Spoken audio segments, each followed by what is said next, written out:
9ാം ക്ലാസ്സിലെ മക്കളെ നമസ്തേ. ഞാൻ ഡോക്ടർ നീൽ മഹേശ്വർ പ്രസാദ്. അപ്പോൾ പ്രസാദ് സാറിൻ്റെ പുതിയ ഒരു സംസ്കൃതം ക്ലാസ്സിലേക്ക് എൻ്റെ എല്ലാ പ്രിയപ്പെട്ട മക്കൾക്കും സ്നേഹപൂർവം സ്വാഗതം. നമ്മൾ ഇന്ന് ഏകകം 4 അല്ലേ, 4ാമത്തെ ഏകകം പ്രസൂനം എന്ന് പറയുന്ന ഒരു ഏകകത്തിനെ കുറിച്ച് നമ്മൾ അതിലെ ചാപ്റ്റേഴ്സാണ് പഠിക്കാൻ പോകുന്നത്. അപ്പോൾ എല്ലാവരും ശ്രദ്ധിക്കുക. ആമുഖം വായിക്കുകയാണ്. മുകുലിതഃ സംസ്കൃതദ്രുമഃ യഥാകാലമത്ര കുസുമിതോ ഭവതി.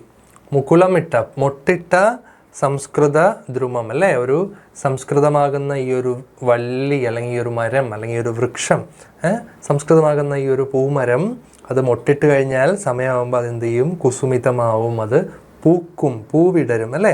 എന്താ പറയുന്നത്? മുകുലിതമായ സംസ്കൃത വൃക്ഷം സമയമെത്തുമ്പോൾ യഥാകാലത്തിൽ ഇവിടെ പൂത്തുലയുന്നു. അപ്പോൾ പൂവിനെ നമ്മൾ എന്താ വിളിക്കുക? ഇവിടെ ഫോട്ടോ നോക്കിയേ, പൂവിനെ എന്താ വിളിക്കുക? പ്രസൂനം അല്ലേ. സൂനം പ്രസൂനം എന്നൊക്കെ പറഞ്ഞ എന്താണ്? കുസുമമാണ്, സുമമാണ്, പുഷ്പമാണ് അല്ലേ, പൂവാണ്. പ്രസൂനനാമകം ഇതമേകകം മാനവികതാവിഷയകം ഭവതി. അപ്പോൾ ഈ ഒരു പ്രസൂനം എന്ന നാമകരണം ചെയ്തിട്ടുള്ള ഈ ഒരു ഏകകം ഏത് വിഷയത്തെക്കുറിച്ചുള്ളതാണ്?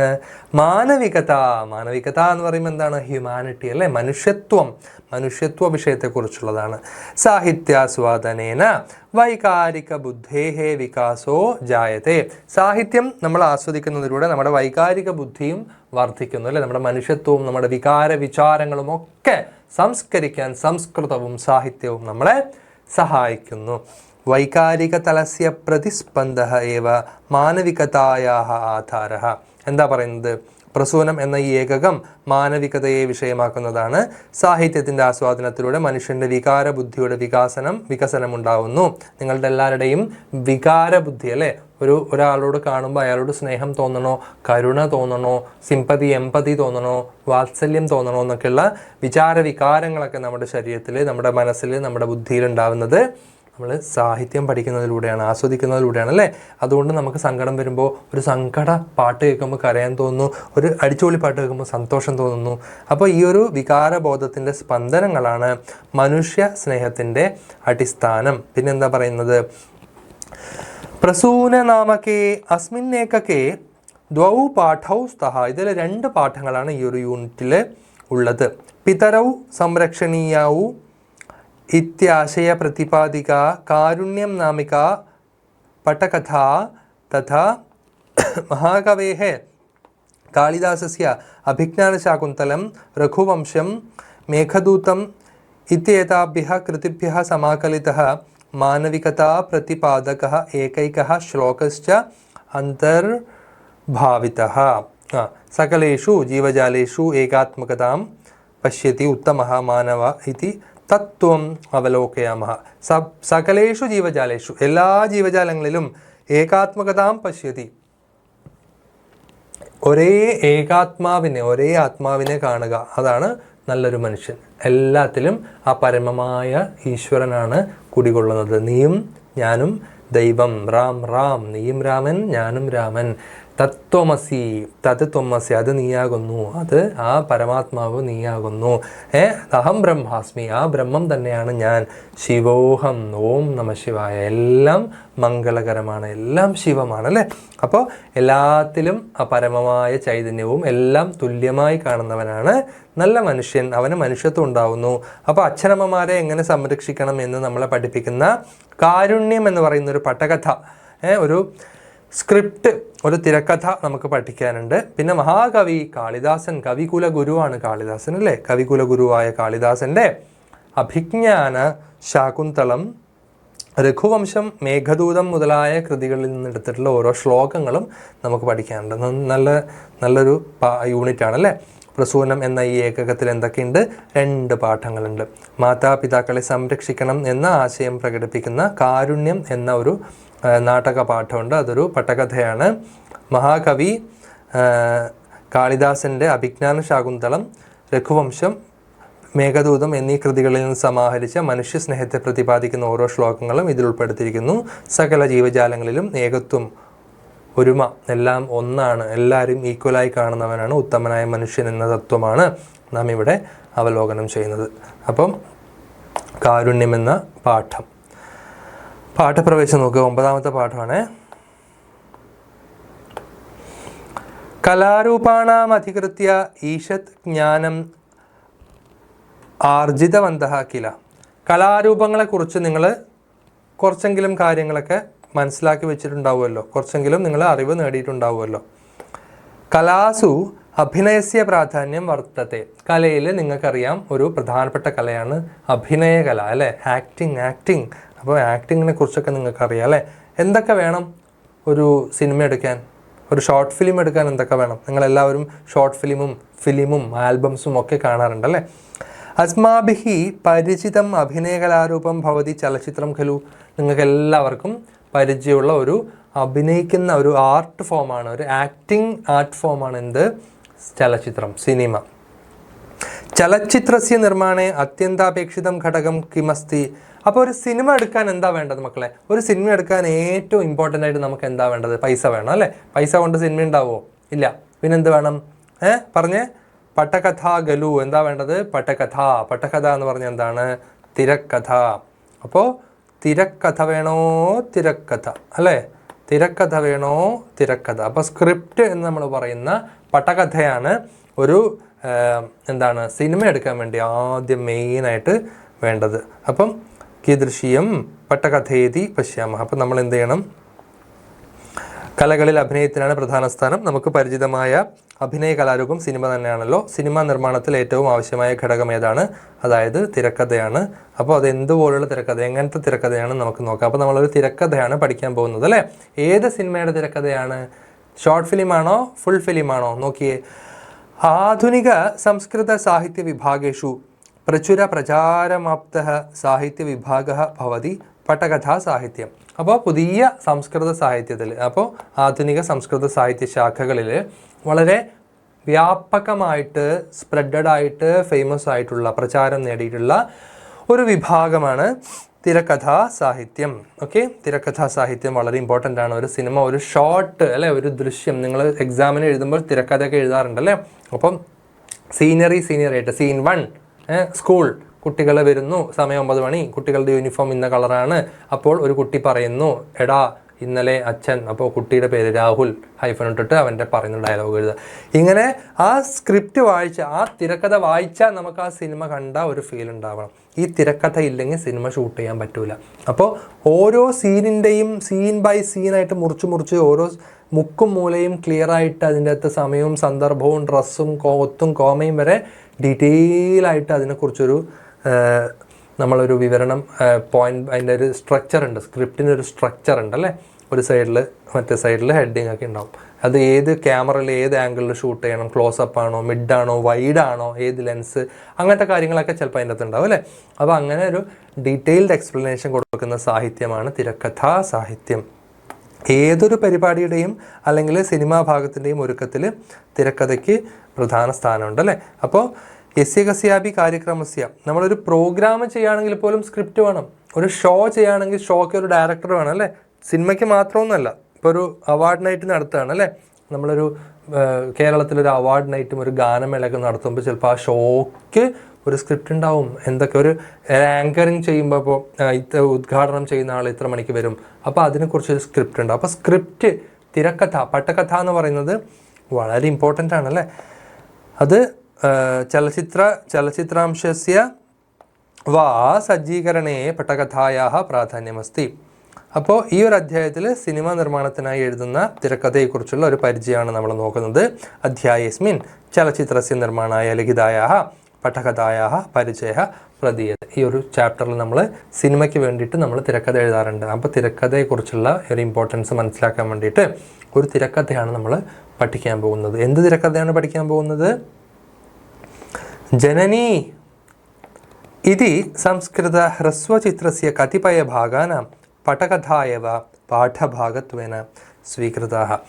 ജനനി എന്ന് പറയുന്ന ഒരു സംസ്കൃത ഷോർട്ട് ഫിലിം നിങ്ങൾ യൂട്യൂബിൽ അടിച്ചു കൊടുത്താൽ മതി. ജനനി സംസ്കൃത് ഷോർട്ട് ഫിലിം എന്ന് അടിച്ചു കൊടുത്താൽ മതി. അപ്പോൾ ജനനി സംസ്കൃത് ഷോർട്ട് ഫിലിമിലെ ഒരു ചില ഭാഗങ്ങളുടെ ഒരു തിരക്കഥയാണ് നമ്മൾ ഈ പാഠത്തിലേക്ക് കൊണ്ടുവന്നിട്ടുള്ളത്. അപ്പോൾ മാഷെ എന്താണ് അടിച്ചു കൊടുക്കേണ്ടതെന്ന് ചോദിച്ചാൽ, ഇതാണ് അടിച്ചു കൊടുക്കേണ്ടത്. എന്താ അടിച്ചു കൊടുക്കുന്നത്? Janani a mobile Sanskrit short film. അങ്ങനെ അടിച്ചു കൊടുക്കുമ്പോൾ ഇതാ ഈ ജനനി എന്നുള്ള ഒരു പിക്ചർ നിങ്ങൾക്ക് സ്ക്രീനിൽ കാണും. SKT കോഴ്സാണ് അത് അപ്ലോഡ് ചെയ്തിരിക്കുന്നത് 2 വർഷം മുമ്പ് കേട്ടോ. അപ്പോൾ ഇത് കണ്ടു കഴിഞ്ഞാൽ നിങ്ങൾക്ക് ഈ ചാപ്റ്റർ ഈസി ആയിട്ട് മനസ്സിലാവും. ഓക്കെ, അപ്പോൾ അതിൻ്റെ ഒരു ആ വീഡിയോയിൽ മുഴുവൻ ഇതിനകത്ത് നമുക്ക് പഠിക്കാനൊന്നുമില്ല, കുറച്ച് പോർഷനാണ് പഠിക്കാനുള്ളത്. അപ്പോൾ ജനനി എന്ന് പറഞ്ഞാൽ എന്താ അർത്ഥം? ജനിപ്പിക്കുന്നവൾ എന്നൊക്കെ വേണമെങ്കിൽ വിളിക്കാം അല്ലേ, അമ്മ. അപ്പോൾ അമ്മയാണ് ഇതിൻ്റെ ഒരു പോയിന്റ്, എന്താ പറയുക, സെൻറ്റർ ഓഫ് അട്രാക്ഷൻ എന്നുള്ളത്. നമുക്ക് അതിൻ്റെ മിഡിൽ പോയിന്റ് അമ്മയാണെന്ന് തോന്നുന്നു, നമുക്കറിയില്ല, നമുക്ക് വായിച്ച് നോക്കാം. അപ്പോൾ കഥ ഇതുവരെ എന്താ സംഭവിച്ചത്? കഥ ഏതാവത, ഇതുവരെയുള്ള കഥ എന്താ സംഭവിച്ചത്? വിവേകഃ ധനികഃ യുവകഃ ഭവതി. വിവേക് എന്ന് പറയുന്ന ഒരു പയ്യൻ നമുക്ക് പഠിക്കാൻ നമ്മുടെ സിനിമയിൽ അഭിനയിച്ചിട്ടുണ്ട്. നമ്മുടെ നായകൻ, നമ്മളിതിലുള്ള നായകന്മാരിൽ ഒരാളാണ് വിവേകാണ്. വിവേക് ആരാണ്? വിവേക് വളരെ പൈസ ഉള്ള ഒരാളാണ്, ഒരു സമ്പന്നനായ യുവാവാണ്. ധനികഃ യുവകഃ ഭവതി. തഥാപി സ്വാർത്ഥപരതയാ ബാന്ധവാൻ സർവാനപി സഹ നിവാരയതി. അപ്പോൾ പൈസക്കാരനാണെങ്കിലും അവൻ സ്വാർത്ഥനാണ്. അവൻ സ്വാർത്ഥത കൊണ്ട് എന്ത് ചെയ്യുന്നു?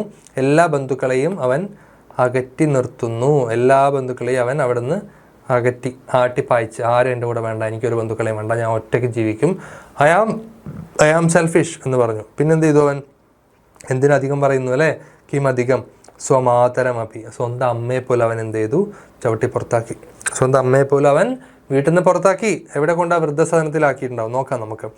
കാലാന്തരേ സഹ യകൃദ്രോഗബാധിത സംവൃത്ത. അങ്ങനെ കാലക്രമത്തിൽ അവൻ എന്ത് ചെയ്യുന്നു? അസുഖം വരുന്നു, കരൾ രോഗമൊക്കെ വരുന്നു. അവൻ എന്താ ചെയ്തു? അവൻ്റെ അമ്മേനെ ചവിട്ടി പുറത്താക്കി അല്ലേ. പിന്നെ എല്ലാ ബന്ധുക്കളെയും ആട്ടി ഓടിച്ചു. പക്ഷേ കുറച്ച് കാലം കഴിഞ്ഞപ്പോൾ അവനെന്ത് പറ്റി? അവന് അസുഖം വന്നു. അവനെന്ത് അസുഖം വന്നത്? അവന് യകൃത് രോഗം. യകൃത്ത് എന്ന് പറഞ്ഞാൽ കരളാണ്, ലിവറാണ് കേട്ടോ, യകൃത്ത്.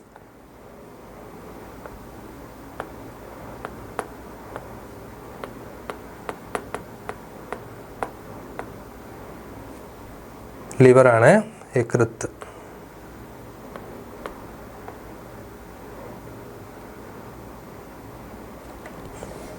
അപ്പോൾ യകൃത്ത് പ്ലസ് രോഗം, യകൃത് രോഗം.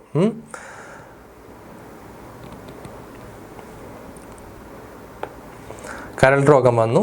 തസ്യ മിത്രം വൈദ്യ രജീഷ തസ്യ ചികിത്സാം കരോതി. അവൻ്റെ ഫ്രണ്ട് ഒരു ഡോക്ടറുണ്ട്, ഡോക്ടർ രജീഷാണ് അവനെ ട്രീറ്റ് ചെയ്യുന്നത്, കരൾ രോഗം വന്നവന്. യകൃതഃ പരിവർത്തനമേവ ഏകഃ ഉപായഃ. അപ്പോൾ ഈ അസുഖം മാറാൻ ഒറ്റ വഴിയുള്ളൂ, യകൃതഃ പരിവർത്തനം, അതായത് കരൾ മാറ്റി വെക്കൽ ശസ്ത്രക്രിയ. അപ്പോൾ അവൻ്റെ സുഹൃത്തും ഡോക്ടറുമായ രജീഷാണ് അവനെ ചികിത്സിക്കുന്നത്. കരൾ മാറ്റിവെക്കുക എന്നത് മാത്രമാണ് ഇതിനുള്ള ഏക പോം വഴി എന്ന് ഡോക്ടർ രജീഷോട് പറഞ്ഞു. രജീഷ് വിവേകോട് പറഞ്ഞു. വിവേകിൻ്റെ കരൾ പോയില്ലേ. അപ്പോൾ വിവേക് എന്ത് ചെയ്തു? വിവേകസ്യ അപൂർവ രക്തഗണഃ ഇത്യസ്മാത് ഉചിത യകൃതഃ പ്രാപ്തി ദുഷ്കരാः ഭവന്തി. വിവേകിൻ്റെ ബ്ലഡ് ഗ്രൂപ്പ്, വിവേകിൻ്റെ രക്തഗണം, വിവേകിൻ്റെ ബ്ലഡ് ഗ്രൂപ്പ് വളരെ അപൂർവമാണ്, എവിടെയും കാണാൻ കിട്ടാത്ത റയർ ആയിട്ടുള്ള ഒരു ബ്ലഡ് ഗ്രൂപ്പാണ് അല്ലേ. ചില ബ്ലഡ് ഗ്രൂപ്പുകൾ റയറാണ് അല്ലേ, ചില ബ്ലഡ് ഗ്രൂപ്പുകൾ കോമൺ ആണ്, എല്ലാവർക്കും ഉണ്ടാവും ചില സെയിം ബ്ലഡ് ഗ്രൂപ്പ്. ചില ബ്ലഡ് ഗ്രൂപ്പുകൾ വളരെ കുറച്ച് ആൾക്കാർക്ക് ഉണ്ടാവാറുള്ളൂ. അപ്പോൾ വിവേകിന് എന്താ ഉള്ളത്? റയറായിട്ടുള്ള, അപൂർവമായിട്ടുള്ള, അസുലഭമായിട്ടുള്ള ഒരു രക്തഗ്രൂപ്പാണ്. അപ്പം അതിന് പറ്റിയ ഒരു ലിവർ കിട്ടുക എന്ന് പറയുന്നത്, കരൾ കിട്ടുക എന്ന് പറയുന്നത് ബുദ്ധിമുട്ടാണ് അല്ലേ. ആയതിനാൽ അനുയോജ്യമായ കരൾ ലഭിക്കുക എന്ന് പറയുന്നത് വളരെ ദുഷ്കരമാണ്. അന്തിമേ തസ്യ യകൃത് പരിവർത്തനം പ്രവൃത്തം. പക്ഷെ അവസാനം ഒടുവിൽ അവന് കരൾമാറ്റ ശസ്ത്രക്രിയ നടക്കുന്നു. എങ്ങനെ നടക്കുന്നത് നോക്കാം നമുക്ക്.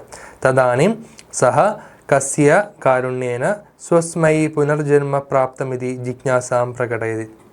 അപ്പോൾ അവസാനം കരൾ മാറ്റി വെച്ചപ്പോൾ അവന് തന്നെ സംശയമായി, എങ്ങനെയാണ് എൻ്റെ കരൾ മാറ്റി വെച്ചത്? എൻ്റെ ബ്ലഡ് ഗ്രൂപ്പ് റയറല്ലേ, എവിടെ നിന്ന് കിട്ടി എൻ്റെ ബ്ലഡ് ഗ്രൂപ്പ്, എവിടെ നിന്ന് കിട്ടി എനിക്ക് വേണ്ട കരൾ എന്നൊക്കെ അവന് തന്നെ സംശയമായി. അങ്ങനെ അവൻ ഓപ്പറേഷനൊക്കെ കഴിഞ്ഞ് എഴുന്നേറ്റ് വന്നു. എന്നിട്ട് അവൻ അന്വേഷിക്കുകയാണ്, ആരാണ് എനിക്ക് കരൾ തന്നത്, ഞാൻ അയാളെ ഒന്ന് കാണട്ടെ. ഇത്രയും കാലം ഞാൻ സെൽഫിഷ് ആയിട്ടാണ് ജീവിച്ചത് അല്ലേ, ഞാൻ ബന്ധുക്കളെ ആട്ടി ഓടിച്ചു, ഞാൻ എൻ്റെ അമ്മേനെ വരെ പുറത്താക്കി. അപ്പം ഇപ്പം എനിക്കൊരു ആവശ്യം വന്നപ്പോൾ എനിക്ക് കരൾ തന്ന ആ വലിയ ആൾ ആരാണ് എന്ന് ചോദിച്ചു. രജീഷഃ തമപരം പ്രകോഷ്ഠം പ്രതി നയതി. അപ്പോൾ രജീഷ് എന്ത് ചെയ്യാണ്, അവനെ കൂട്ടിയിട്ട് അപ്പുറത്തെ റൂമിലേക്ക് കൂട്ടിക്കൊണ്ടു പോവാണ്. അവിടെയാണ് ആരുള്ളത്, രജീഷിന് കയറൽ കൊടുത്ത ആളുള്ളത്. അപ്പോൾ ആരുടെ കരുണയാൽ തനിക്ക് പുനർജന്മം ലഭിച്ചു എന്നുള്ള ആകാംക്ഷ വിവേക് പ്രകടിപ്പിക്കുന്നു. രജീഷ് ഡോക്ടർ അവനെ മറ്റൊരു മുറിയിലേക്ക് കൊണ്ടുപോകുന്നു. അപ്പോൾ വിവേക് ആ മുറിയിലേക്ക് പോയി. രജീഷ് ഡോക്ടർ വിവേകിനെ കൊണ്ടുപോയി. 6ാമത്തെ സീനാണ് കേട്ടോ, ആ ഷോർട്ട് ഫിലിമിലെ 6ാമത്തെ സീനാണ്, ദൃശ്യം 6. അതിന് മുമ്പുള്ള 5 സീനിലായിരിക്കും ചിലപ്പോൾ നമ്മളിപ്പോൾ പറഞ്ഞ കഥയൊക്കെ ഉണ്ടായിട്ടുണ്ടാവുക. അപ്പോൾ ഇനി എന്താ നടന്നത്, 6ാമത്തെ സീനിൽ എന്താ നടന്നതെന്ന് ചോദിക്കുന്നതിന് മുമ്പ് എവിടെയാണ് നടക്കുന്നതെന്ന് അറിയണം അല്ലേ. തിരക്കഥ, പട്ടകഥ എന്ന് പറയുമ്പം സ്ക്രിപ്റ്റാണ്.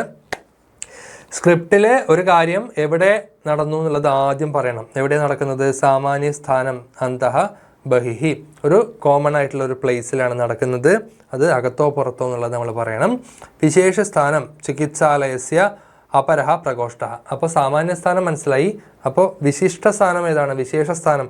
പ്രത്യേകിച്ച് ഇപ്പോൾ നമ്മൾ എങ്ങോട്ടാണ് പോകുന്നത്, ഒരു ഹോസ്പിറ്റലിൻ്റെ വേറൊരു മുറിയിലേക്കാണ് പോകുന്നത്. അപ്പോൾ അതനുസരിച്ച് നമ്മുടെ മൈൻഡിലേക്ക് ഇപ്പോൾ തന്നെ നിങ്ങൾക്ക് മൈൻഡിലേക്ക് വന്നു കഴിഞ്ഞു അല്ലേ.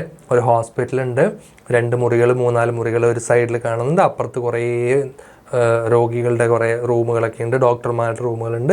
അപ്പോൾ അതാ ഒരു ഡോക്ടർ സ്റ്റെതസ്കോപ്പൊക്കെ വെച്ചിട്ട് ഡോക്ടർ രജീഷ് എന്ന് പറയുന്ന ഒരാൾ ഒരു വെള്ളക്കുപ്പായൊക്കെ ഇട്ടിട്ട് ഈ ലിവർ മാറ്റി വെച്ച പേഷ്യൻറ്റിൻ്റെ കൈയും പിടിച്ച് അപ്പുറത്തെ റൂമിലേക്ക് പോകുന്നു. അപ്പോൾ അപ്പുറത്തെ റൂം അപരഹ പ്രകോഷ്ഠ, മറ്റേ റൂം. അപരഹ എന്ന് പറഞ്ഞാൽ മറ്റേ, പ്രകോഷ്ഠ എന്ന് പറഞ്ഞാൽ റൂം.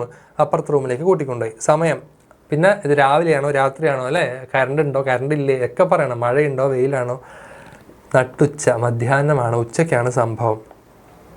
ആരൊക്കെയാണ് ഇതിൽ ഈ ഒരു സീനിൽ അഭിനയിക്കുന്ന ആൾക്കാർ, സ്ക്രിപ്റ്റിൽ അതൊക്കെ പറഞ്ഞിരിക്കണം. ആരൊക്കെയാണ് അഭിനയിക്കുന്നത്, വിവേക ഉണ്ട്, വിവേകിൻ്റെ ലിവറാണല്ലോ മാറ്റി വെച്ചത്. തസ്യ പത്നി, അവൻ്റെ ഭാര്യ ഉണ്ട് കേട്ടോ. പിന്നെ വിലാസിനി എന്ന് പറയുന്നൊരു ലേഡി ഉണ്ട്, അതാരാണ് നമുക്ക് നോക്കാം. പിന്നെ രജീഷ ആരാ, ഡോക്ടറാണ്. രജീഷസ്യ മാതാച്ച, രജീഷിൻ്റെ അമ്മയുണ്ട്. ഓക്കെ, അപ്പോൾ ഒരു സൈഡിൽ വിവരണം കൊടുക്കുന്നുണ്ട്, ഒരു സൈഡിൽ സംഭാഷണം കൊടുക്കുന്നുണ്ട്. അപ്പോൾ ഇതിങ്ങനെ വായിച്ചു പോകണേ താഴോട്ട് കേട്ടോ. താഴോട്ട് വായിച്ചു പോകുമ്പം ഇതൊക്കെ വായിച്ചിട്ട് രജീഷിനെ വായിക്കുമ്പം രജീഷ് പറഞ്ഞ കോൺവെർസേഷനാണ് ഇപ്പുറത്ത് അടുത്ത പെട്ടിയിലുള്ളത്. അപ്പോൾ അങ്ങനെയാണ് സ്ക്രിപ്റ്റ് എഴുതുക. അപ്പോൾ വിവരണം എന്താണ്, ചികിത്സാലയസ്യ അന്തർഭാഗ, നമ്മുടെ ആശുപത്രിൻ്റെ ഉൾഭാഗം. രജീഷ പ്രകോഷ്ഠസ്യ ദ്വാരം ഉദ്ഘാട്യ പ്രവിശതി, ഡോക്ടർ രജീഷ് റൂമിൻ്റെ വാതിൽ തള്ളി തുറന്ന് അകത്തേക്ക് കയറുന്നു. രജീഷേണ സഹ വിവേക തസ്യ പത്നി ച ആഗച്ഛത. അപ്പോൾ രജീഷിൻ്റെ കൂടെ ആരൊക്കെയുണ്ട്, നമ്മുടെ പേഷ്യൻ്റ് ആയിട്ടുള്ള വിവേകുണ്ട്. വിവേകിൻ്റെ കൂടെ ആരുണ്ട്, വിവേകിൻ്റെ ഭാര്യയുണ്ട്. Selfish Vivek and his wife. പത്നി വിവേകം ഗൃഹ്ണന്തി തം നയതിച്ച, ഭാര്യ വിവേകിനെ എടുത്ത് പിടിച്ചിങ്ങനെ കൊണ്ടുവരികയാണ്. വിവേകിന് സുഖമില്ലല്ലോ, ലിവർ മാറ്റിവെച്ചതിൻ്റെ ക്ഷീണമൊക്കെ ഉണ്ടാവും. തേ പ്രകോഷ്ഠേ ശയാനാം അംബാം പശ്യന്തി. അപ്പോൾ അകത്തേക്ക് കയറുമ്പോൾ അതിൻ്റെ അകത്ത് ഒരു ഉറങ്ങിക്കൊണ്ടിരിക്കുന്ന ഒരു അമ്മേനെ അവർ കാണുന്നു. ഒരു അമ്മ അവിടെ ഉറങ്ങുന്നുണ്ട്. രജീഷ വിവേകം നിവേദയതി. അപ്പോൾ ഡോക്ടർ രജീഷ് വിവേകിനെ അങ്ങോട്ടേക്ക് കൂട്ടിക്കൊണ്ടുപോയിട്ട് പറയാണ്, രജീഷ് എന്താ പറയുന്നത്, ഡോക്ടർ എന്താ പറയുന്നത്, വിവേക ഈ മാത ഏവ തവ പ്രാണദാത്രി. വിവേകെ, ഈ കിടക്കുന്ന അമ്മയാണ്, ഈ ലേഡിയാണ് നിനക്ക് ജീവൻ തന്നത്, നിനക്ക് കരൾ തന്ന് നിന്നെ രക്ഷിച്ചത് ഈ കിടക്കുന്ന സ്ത്രീയാണ്, ഈ കിടക്കുന്ന അമ്മയാണെന്ന് ഡോക്ടർ രജീഷ് നമ്മുടെ പേഷ്യൻ്റായ വിവേകിനോട് പറയുന്നു. നോക്കിയേ, വിവരണം ദൃശ്യം 6. സാധാരണ സ്ഥലം ആശുപത്രി അകം പുറം. വിശേഷ സ്ഥലം ആശുപത്രിയിലെ മറ്റൊരു മുറി. സമയം ഉച്ച. കഥാപാത്രങ്ങൾ വിവേക്, അവൻ്റെ ഭാര്യ വിലാസിനി, രജീഷിൻ്റെ അമ്മ. ദൃശ്യം ആശുപത്രിയുടെ അകത്തളം. രജീഷ് മുറിയുടെ വാതിൽ തുറന്ന് അകത്തേക്ക് പ്രവേശിക്കുന്നു. രജീഷിനൊപ്പം വിവേകും അവൻ്റെ ഭാര്യയും വരുന്നു. ഭാര്യ വിവേകിനെ കൈപിടിച്ച് നയിക്കുന്നു. അവർ മുറിയിൽ കിടക്കുന്ന ഒരു അമ്മയെ കാണുന്നു. രജീഷ് പറയുന്നു, വിവേക്, ഇവളാണ് നിനക്ക് ജീവൻ നൽകിയ അമ്മ. പിന്നെന്ത് സംഭവിച്ചു, വിവേക പത്നീച്ച താം പശ്യത. ഏതാണ് ഈ അമ്മ, ഏതാണ് ഈ സ്ത്രീ അല്ലേ, എനിക്ക് ജീവൻ തരാൻ മാത്രം ഏതാണ് ഈ കിടക്കുന്ന സ്ത്രീ എന്ന് അറിയാൻ വേണ്ടിയിട്ട് വിവേകും അവൻ്റെ ഭാര്യയും കൂടി ആ ലേഡിയെ അടുത്ത് പോയി നോക്കുകയാണ്. നോക്കിയപ്പോൾ എന്താ കണ്ടത്, തൗ ആശ്ചര്യചകിതൗ ഭവത. നോക്കിയപ്പോൾ ഇവർ രണ്ടുപേരും ഞെട്ടിപ്പോയി. അതാരാണത്, വിവേകസ്യ മാതാ വിലാസിനിയേവ ശയ്യായാം ശേതേ. വിവേകിൻ്റെ അമ്മ വിലാസിനിയാണ് അവർക്ക് ലിവർ കൊടുത്തത്. വിവേകിൻ്റെ അമ്മയായ വിലാസിനിയാണ് ലിവർ കൊടുത്തത്. ഓക്കെ, യകൃത്ത് കൊടുത്തത് ആരാണ്? യകൃത കൊടുത്തത് ആരാണ്? വിവേകിൻ്റെ സ്വന്തം അമ്മയായ വിലാസിനിയാണ്. വിലാസിനി എവിടെയായിരുന്നു ഇത്രയും നാൾ? സിനിമയ്ക്ക് പോയോ? ടൂർ പോയോ? എവിടെ പോയി? അവൻ ഓൾറെഡി വിലാസിനിയെ ചവിട്ടി പുറത്താക്കി വീട്ടിൽ നിന്ന്. അപ്പോൾ ആ ചവിട്ടി പുറത്താക്കിയ എവിടെയോ വൃദ്ധസദനത്തിലോ വേറെ ഏതോ ലേഡിയുടെ വീട്ടിൽ പണിക്കോ ഒക്കെ പോയിട്ടുണ്ടായിരുന്ന ആ വിവേകിൻ്റെ കൂടെ ഇല്ല ഈ അമ്മ, പുറത്താക്കിയല്ലോ. ആ അമ്മയാണ് വിവേകിന് സ്വന്തം മോൻ്റെ ആവശ്യം വന്നപ്പോൾ സ്വന്തം കരൾ കൊടുത്തിട്ട് ഇവനെ രക്ഷിച്ചത് അല്ലേ. അപ്പോൾ ബ്ലഡ് ഗ്രൂപ്പൊക്കെ റെയർ ആയതുകൊണ്ട് അവസാനം അമ്മ തന്നെ മകന് ലിവർ കൊടുത്തു. അപ്പോൾ വിവേകസ്യ മാതാ വിലാസിനി ഏവ ശയ്യായാം ശ്വേത. ആ അമ്മയാണ് ലിവർ കൊടുത്ത ആ ഒരു ക്ഷീണത്തിൽ ബെഡിൽ കിടക്കുന്നത്. 60 വയസ്സുണ്ടല്ലേ. 60 വയസ്കാ സാ ആതുരോചിതം വേഷമേവ ധരതി. അപ്പോൾ 60 വയസ്സായ ഈ അമ്മ എന്ത് ചെയ്യാണ്? വിവേകും ഭാര്യയും അവളെ നോക്കുന്നു. ഇരുവരും അത്ഭുത ചകിതരാകുന്നു. കിടക്കയിൽ കിടക്കുന്നത് വിവേകിൻ്റെ അമ്മ വിലാസിനിയാണ്. 60 വയസ്സുള്ള അവർ രോഗികൾക്കുള്ള വേഷം ധരിച്ചിരിക്കുന്നു. അവർ ആതുരോചിതം, ആതുര എന്ന് പറയുമ്പോൾ രോഗിക്ക് ഉചിതമായൊരു വസ്ത്രം അല്ലേ. നമുക്ക് പേഷ്യൻറ്റിന് ഒരു ഡ്രസ്സുണ്ട്, ഡോക്ടർക്ക് ഒരു ഡ്രസ്സുണ്ട് അല്ലേ. അപ്പോൾ പേഷ്യൻറ്റിൻ്റെ ഡ്രസ്സാണ് അവർ ധരിച്ചിരിക്കുന്നത്. സമീപേ രജീഷസ്യ മാതാ തിഷ്ഠതി. തൊട്ടടുത്ത് വേറൊരു അമ്മയുണ്ട്. നേരത്തെ നമ്മൾ പറഞ്ഞു രജീഷിൻ്റെ അമ്മ ഇതിലൊരു ക്യാരക്ടറാണെന്ന് പറഞ്ഞല്ലേ. കണ്ടോ, രജീഷസ്യ മാതാച്ച. അപ്പോൾ രജീഷിൻ്റെ അമ്മ ആ അമ്മയുടെ അടുത്തുണ്ട്. ഏഷാപി 60 വയസ്ക. അവർക്കും 60 വയസ്സ് തന്നെയാണ്. സമീപത്ത് രജീഷിൻ്റെ അമ്മ നിൽക്കുന്നു. അവളും 60 വയസ്സുള്ളവളാണ്. ചുരിദാർ ഇതി വേഷം ഉപനേത്രം ച ധരതി. അപ്പം രജീഷിൻ്റെ അമ്മയുടെ വേഷം എന്താണ്? അവൾ ചുരിദാർ ധരിക്കുകയും ഉപനേത്രം കണ്ണട വെക്കുകയും ചെയ്തിട്ടുണ്ട്. സാ ഏതാൻ ദൃഷ്ടുവ മന്ദം ഹസതി. അവള് ഇവരെ കണ്ടിട്ട് മെല്ലെ ചിരിച്ചു. രജീഷ വിവേകം ഹസ്തേന മാതുഹു സമീപഗമനായ നിർദ്ദിശതി. അപ്പോൾ അമ്മ ഇവിടെ കിടക്കുന്ന അമ്മയുടെ അടുത്തേക്ക്, സ്വന്തം അമ്മയുടെ അടുത്തേക്ക് പോകാൻ വേണ്ടിയിട്ട് നമ്മുടെ രജീഷ് വിവേകിനോട് പറയണം. അപ്പം വിവേക പത്നീച്ച മാതരം ഉപസർപ്പത. എന്നിട്ട് വിവേക് വൈഫിനെയും കൂട്ടിയിട്ട് സ്വന്തം അമ്മ തനിക്ക് വേണ്ടി കരള തന്ന് ടയേർഡായി കിടക്കുന്ന ആ അമ്മയുടെ അടുത്തേക്ക് പോകുന്നു. എന്നിട്ടോ സ്വന്തം അമ്മയെ കണ്ട സമയത്ത് വിവേക സ്വമാതരം ദൃഷ്ട്വ അനുതപ്ത സൻ വിലപതി. സ്വന്തം അമ്മയെ കണ്ട പാടെ കുറ്റബോധത്താൽ മുഖം കുനിച്ചും അല്ലേ. കുറ്റബോധത്താൽ നമ്മൾ വിവേക് എന്ത് ചെയ്യാണ്? ഒറ്റത്തരം കരച്ചിൽ. എൻ്റെ അമ്മേ അമ്മേ അമ്മേ ഞാൻ എന്താണ് അമ്മേ ഈ ചെയ്തത് എന്ന് പറഞ്ഞ് ഒറ്റത്തരം കരച്ചിലാണ് അല്ലേ വിവേക്. അമ്മ അമ്പ എന്ന് പറഞ്ഞ് കരയാൻ തുടങ്ങി. അപ്പോൾ മോൻ കരയുമ്പോൾ അമ്മ എന്ത് ചെയ്യും? പുത്ര മോനെ എന്ന് അമ്മയും കരയാൻ തുടങ്ങി. കുറേ നാൾ കൂടിയിട്ടാണ് അമ്മ മോനെ കാണുന്നതല്ലേ. അപ്പോൾ അമ്മയും മോനെ എന്ന് വിളിച്ച് കരയാൻ തുടങ്ങി. പിന്നെ എന്താ സംഭവിച്ചത്? വീണ്ടും അമ്മേ മോനെ. വിവേക മാതുഹു സമീപേ ശയ്യായാം ഉപവിശതി. വിവേക അമ്മയുടെ അടുത്ത് വന്നിട്ട് ആ ബെഡിൽ ഇരുന്നു. മാതാ വിവേകസ്യ ഹസ്തം സ്വഹസ്തേന പരിഗൃഹ്ണാതി. അമ്മ സ്വന്തം കൈ കൊണ്ട് വിവേകിൻ്റെ കൈ മെല്ലെ എടുത്ത് ഇങ്ങനെ കയ്യിലിങ്ങനെ പിടിച്ചു. കയ്യിൽ കയറി കൈ പിടിച്ചു, ചേർത്ത് പിടിച്ചു. മാതൃവാത്സല്യേന തം പുനരപി ആഹ്വേതി. വളരെ സ്നേഹവാത്സല്യത്തോടെ വീണ്ടും വീണ്ടും ആശ്ലേഷിച്ചു. മോനെ പുത്ര. അപ്പോൾ ഇവിടെ വിലാസിനി മോനെ എന്ന് വിളിക്കുമ്പോൾ വിവേക് അമ്മയെ എന്ന് വിളിക്കുന്നു. നോക്കിയേ, വിവേക് അമ്മയുടെ സമീപത്തെ കിടക്കയിലിരുന്നു. അമ്മ തൻ്റെ കൈ കൊണ്ട് വിവേകിൻ്റെ കൈ പിടിക്കുന്നു. മാതൃസ്നേഹത്തോടെ അവനെ വീണ്ടും വീണ്ടും വിളിക്കുന്നു. വിലാസിനി മകനെ, വിവേക് അമ്മയെ.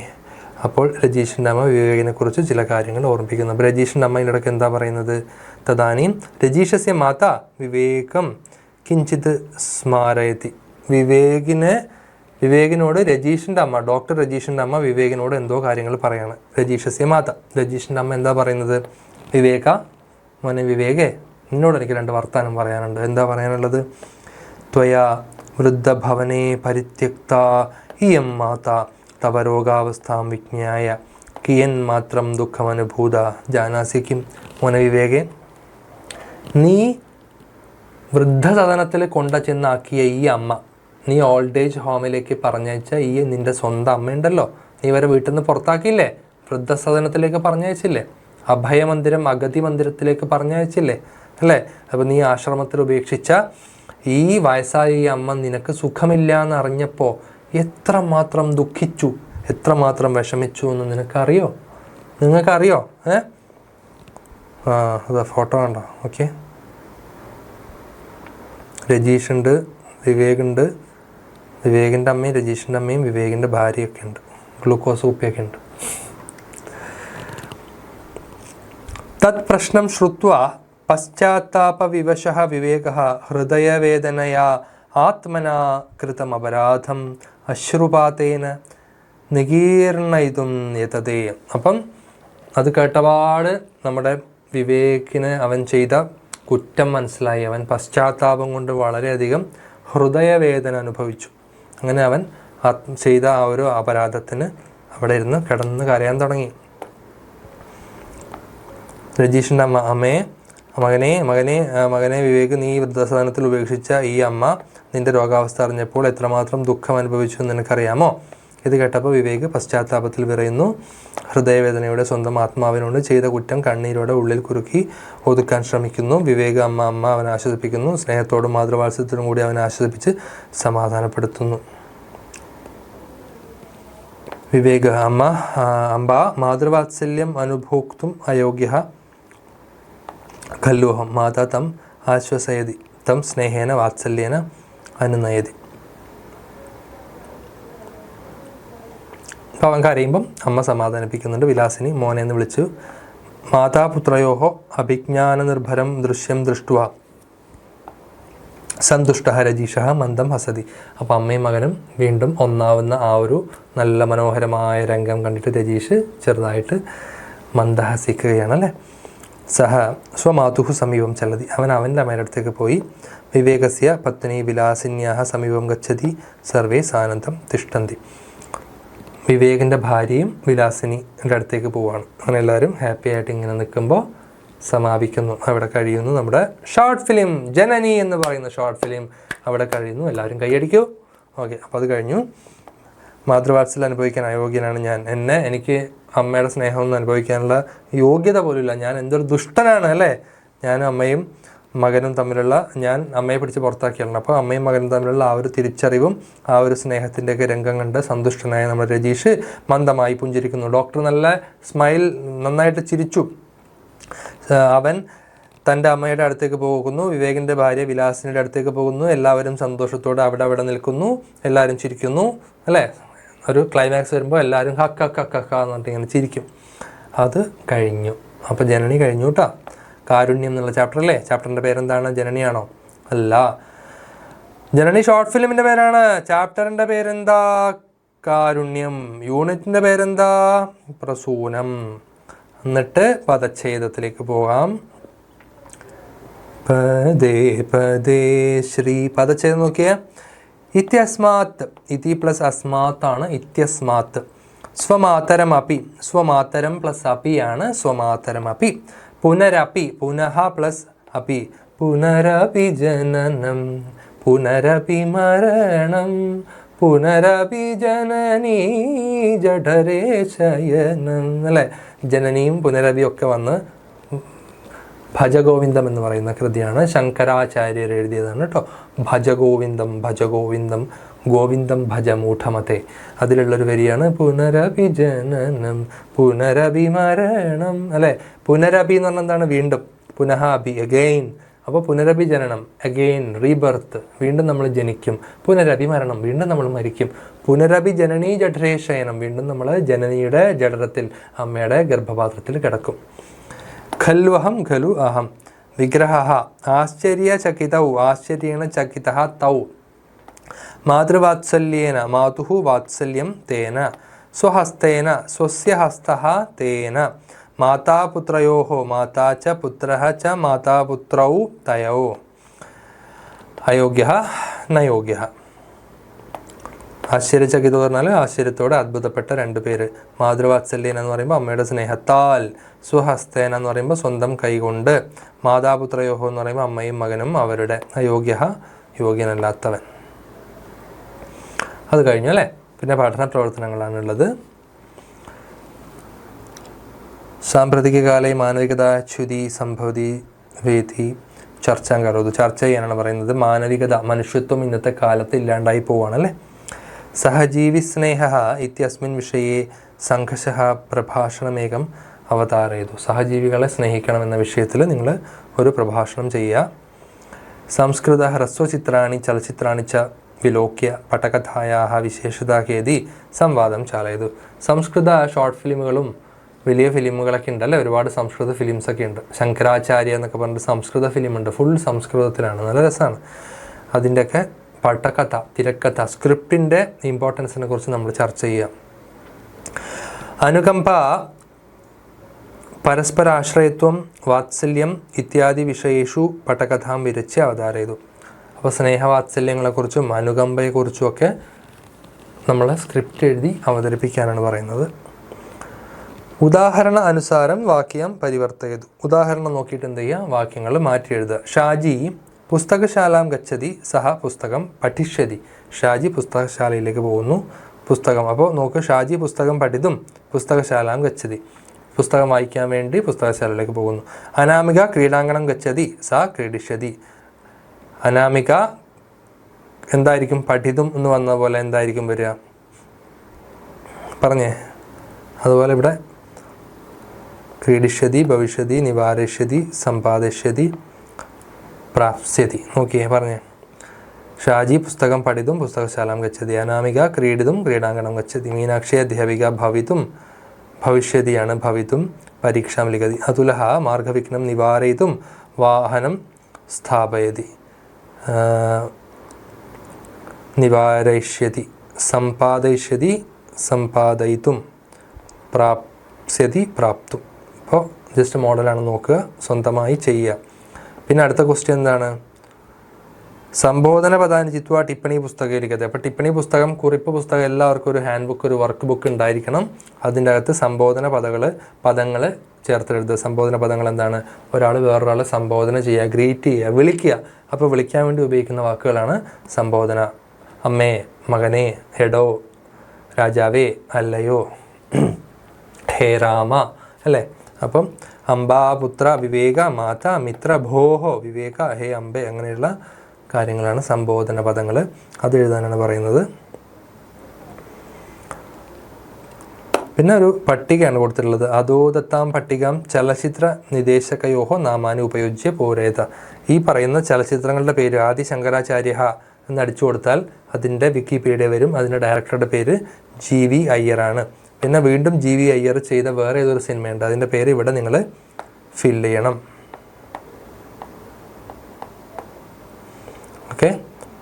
അപ്പം ആദി ശങ്കരാചാര്യർ, GV അയ്യർ. 2 എന്താണ്, GV അയ്യറിൻ്റെ വേറൊരു ഫിലിം. 3 പ്രിയമാനസം, അതിൻ്റെ സംവിധായകൻ ആരാണ്. 4 G പ്രഭ സംവിധാനം ചെയ്ത സിനിമ. 5 അനുരക്തി എന്ന് പറയുന്ന സിനിമ. അപ്പോൾ സിനിമയുടെ പേര് ഒരു സൈഡിലും ഡയറക്ടറുടെ പേരിൽ റൈറ്റ് സൈഡിലും. ഇത് ഡയറക്ടർ, ഇത് ഫിലിം. അപ്പം അത് എവിടെ നിന്ന് കണ്ടുപിടിക്കും? അതൊന്നെങ്കിൽ നിങ്ങൾ ഗൂഗിൾ നോക്കുക, അതല്ലെങ്കിൽ ഇതിൻ്റെ അകത്ത് ഉണ്ടോ എന്ന് നോക്കുക. അധിക വാചനാംശം വായിച്ചു നോക്കിയേ. സംസ്കൃത ചലച്ചിത്ര ഇതിഹാസ, സംസ്കൃത ചലച്ചിത്ര ചരിത്രം, ഹിസ്റ്ററി ഓഫ് സംസ്കൃത് ഫിലിംസ്, ഭാരതീയ ചലച്ചിത്ര വ്യവസായസ്യ കശ്ചന ഭാഗ ഏവ ഭവതി സംസ്കൃത ചലച്ചിത്ര മണ്ഡലം. മലയാളം സിനിമ നമുക്കറിയാം, ഇംഗ്ലീഷ് സിനിമ അറിയാം, തമിഴ് സിനിമ അറിയാം, തെലുങ്ക് സിനിമ അറിയാം, ഹിന്ദി സിനിമ അറിയാം, അല്ലേ. ബോളിവുഡ്, മോളിവുഡ്, ടോളിവുഡ് കുറേ ഉണ്ട്. അതുപോലെ സംസ്കൃത സിനിമകളും ഉണ്ട്. യദ്യപി സംസ്കൃത സാഹിത്യേതിഹാസസ്യ മഹതി പൗരാണികത വർത്തതേ തഥാപി സംസ്കൃത ചലച്ചിത്ര ഇതിഹാസസ്യ ഉദയഃ 1900 എത്രയത് കമൻറ്റ് ചെയ്തേ, സാമാന്യാബ്ദാത് ഏവാഭവത്. അപ്പോൾ സംസ്കൃത സാഹിത്യം വളരെ പഴയതാണെങ്കിലും നമ്മളുടെ സംസ്കൃത സിനിമകളുടെ സാഹിത്യം അത്ര പഴയതൊന്നുമല്ല കേട്ടോ. അത് വളരെ ന്യൂ ആണ് എന്നാണ് പറയുന്നത്. ക്ലിയർ? ഓക്കെ. ഭാസകാളിദാസാദീനാം പട്ടകഥാസദൃശാനി നാടകാനി പ്രസിദ്ധാനി. തിരക്കഥ പോലെയുള്ള പഴയ നാടകങ്ങൾ വളരെ ഫേമസ് ആണ്. ഭാസൻ്റെയും കാളിദാസൻ്റെയും ഒക്കെ ഫേമസ് ആണ്. കിന്തു സംസ്കൃത ചലച്ചിത്രമിതി സങ്കല്പസ്യ സാഫല്യം നിർവർണയിതും തഥാ ഏവ ശക്തം അഭവത് തഥാ GV അയ്യർ മഹോദയകൃതം ആദിശങ്കരാചാര്യ നാമക ചലച്ചിത്രം ലോകാർപ്പിതം അഭവത്. അപ്പം നമ്മുടെ ശങ്കരാചാര്യരെ കുറിച്ച് നമ്മുടെ GV അയ്യർ എഴുതിയ ആദിശങ്കരാചാര്യർ എന്ന് പറയുന്ന സിനിമ ഇറങ്ങിയതോടെയാണ് നമ്മുടെ സംസ്കൃത ഒരു ചലച്ചിത്ര പരമ്പര സ്റ്റാർട്ട് ചെയ്യുന്നത്. ഓക്കെ. എപ്പോഴാണ്? കമൻ്റ് ചെയ്തോ. 1983 GV അയ്യർ ആദിശങ്കരാചാര്യർ എന്ന് പറയുന്ന സിനിമ തുടങ്ങുന്നത്. ക്ലിയർ ആണോ? കന്നഡ ചലച്ചിത്രസ്യ പിതാമഹ ഇത്യഭിധീയമാനഃ GV അയ്യർ. ഈ GV അയ്യർ ആരാണ്? കന്നഡ ഫിലിം ഇൻഡസ്ട്രിയുടെ പിതാവാണ്. അദ്ദേഹം 1983 ശങ്കരാചാര്യസ്യ ജീവനകഥായാः ചലച്ചിത്രഭാഷ്യം അകരോത്. തസ്മാദാരഭ്യത്തെ സംസ്കൃത ചലച്ചിത്രസ്യ ഇതിഹാസഃ. അവിടെ തുടങ്ങുകയാണ് സംസ്കൃത ചലച്ചിത്ര പരമ്പരയുടെ ഹിസ്റ്ററി, ഇതിഹാസം, ചരിത്രം എന്നുള്ളൊരു മീനിങ് എടുക്കുക. തസ്മിൻ വർഷേ ഉത്തമ ചലച്ചിത്രം, ഉത്തമ പട്ടകഥ, ഉത്തമം ഛായാഗ്രഹണം, ഉത്തമ ജീവിതകഥ ഇത്യാദി 4 പുരസ്കാരാः അനേന ചലച്ചിത്രേണ അവാപ്താः. ആ ഒരു വർഷം ഏറ്റവും നല്ല സ്ക്രിപ്റ്റ്, നല്ല ഛായാഗ്രഹണം, നല്ല ലൈഫ് സ്റ്റോറി, നല്ല സിനിമ, അങ്ങനെ ഒരുപാട് അവാർഡുകൾ ഈ ഒരു സിനിമയ്ക്ക് കിട്ടിയിട്ടുണ്ട്. സംസ്കൃത പ്രേമിണാം കൃതേ അയം അഭിമാനസ്യ വിഷയ. സംസ്കൃത പ്രേമികൾക്ക്, സംസ്കൃത ഭാഷയെ ഇഷ്ടപ്പെടുന്നവർക്ക് ഈ ശങ്കരാചാര്യരുടെ ജീവിതത്തെക്കുറിച്ചുള്ള സംസ്കൃത സിനിമ വളരെയധികം ഇഷ്ടപ്പെടും അല്ലേ. ദ്വിതീയ ചലച്ചിത്രമപി 1993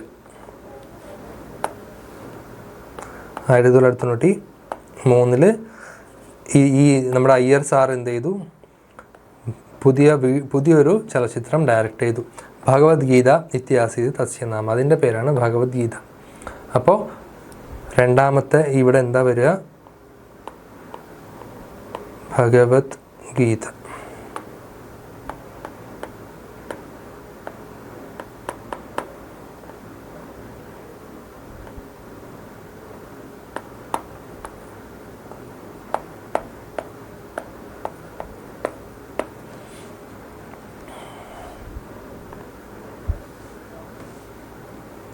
ഓക്കെ.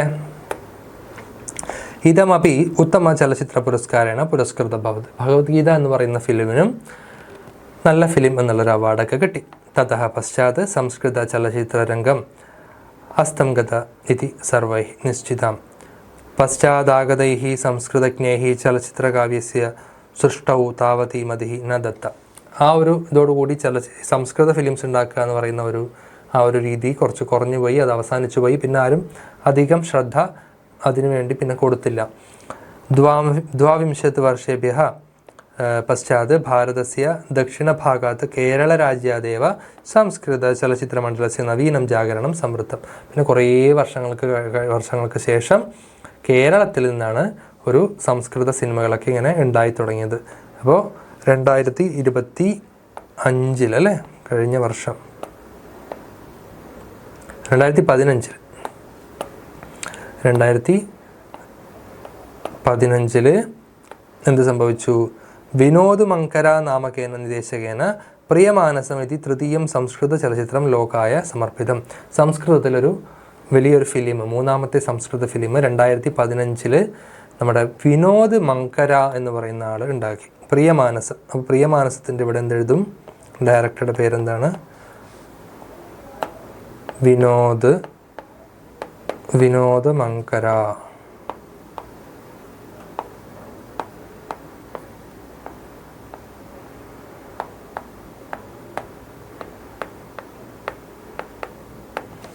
വിനോദ് മങ്കര. ഓക്കെ, നോക്കി എഴുതുക കേട്ടോ, ടെക്സ്റ്റ് ബുക്കിലുണ്ട്. തദനു പ്രതിവർഷം സംസ്കൃത ചലച്ചിത്രാണി പ്രകാശ്യമാനാനി സന്തീതി സന്തോഷസ്യ വിഷയ. പിന്നീട് ഓരോ കൊല്ലം ഓരോ ഫിലിമൊക്കെ ഇറങ്ങുന്നുണ്ടെന്നുള്ളത് നമുക്ക് വളരെ ഹാപ്പിനെസ് നൽകുന്ന, സന്തോഷം നൽകുന്ന കാര്യമാണ്. വിശിഷ്യ കേരളരാജ്യാത് സംസ്കൃതക്ഷേത്രേ നൂതനാः ഏതാദൃശാः ആവിഷ്കാരാः ബഹിരായാന്തി ഇതി അഭിമാനസ്യാവസരः. കേരളത്തിൽ നിന്ന് ഇതുപോലത്തെ സംസ്കൃത ഫിലിംസ് കുറേ ഉണ്ടാകുന്നുണ്ട് എന്നുള്ളത് നമുക്ക് അഭിമാനിക്കാനുള്ള ഒരു വകയാണ് എന്നാണ് പറയുന്നത്. ഓക്കെ, മനസ്സിലായോ? അപ്പോൾ അത്രയാണ് ആ ഒരു ചാപ്റ്ററിലുള്ളത്. സിമ്പിളായിട്ടുള്ളൊരു ചാപ്റ്ററാണ്, നന്നായിട്ട് വായിക്കുക. ആ ഷോർട്ട് ഫിലിം ജനനി എന്ന് പറയുന്ന ഷോർട്ട് ഫിലിം യൂട്യൂബിൽ പോയി കാണുക കേട്ടോ. ഷോർട്ട് ഫിലിം കണ്ടിട്ട് എല്ലാവരും ഈ വീഡിയോക്ക് താഴെ കമൻ്റ് ഇടുക, സാറേ ഞാൻ ഷോർട്ട് ഫിലിം കണ്ടു, എനിക്ക് കുറച്ചുകൂടി കാര്യങ്ങൾ മനസ്സിലായി. എല്ലാവരും കമൻ്റ് ഇടില്ലേ മക്കളെ? ഓക്കെ, അപ്പോൾ നമുക്ക് അടുത്ത ക്ലാസ്സിൽ കാണാം. ടാറ്റ. ഓം നമഃ ശിവായ. നമസ്തേ.